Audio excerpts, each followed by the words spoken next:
Okay, Advent GUITARLENDAR Day 4, talking about antiphony, which is a musical term which essentially means call and response.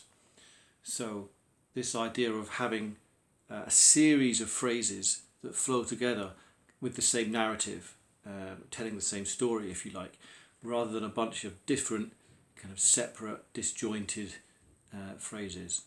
So two ways I want to talk about that you can practice that.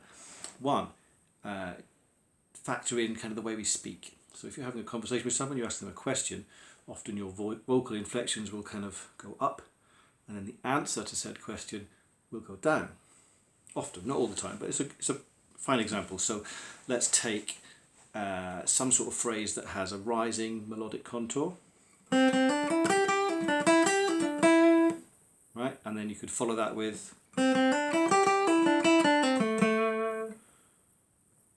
so they work really well after each other because essentially I played the same thing but with a different ending note.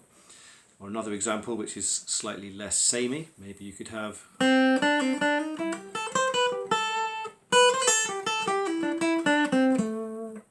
sort of thing, right?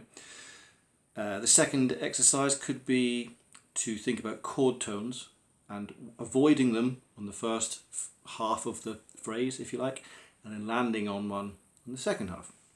So your chord tones in this key, so I'm still in A minor, so we've got A, C, E and A. Obviously to do this it's going to be helpful to know where chord tones are, but for shape 1 of your pentatonic minor scale, essentially it's the top half of your minor chord.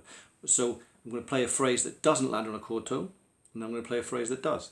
So the first one will have a fairly tense sound, and the second one will release that tension by finishing on a chord tone. For example,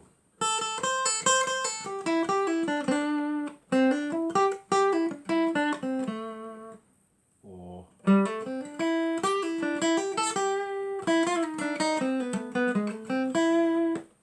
right. So some of the chord tones sound less resolved than others if you're playing by yourself. If you're playing over a backing track, it becomes much more obvious.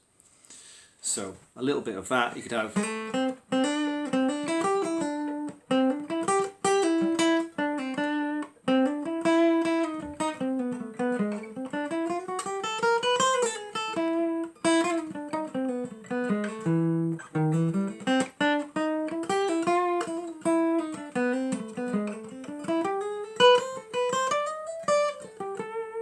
all that kind of thing. So I was kind of trying to split that into half, ascending and then descending, or chord tones and non-chord tones.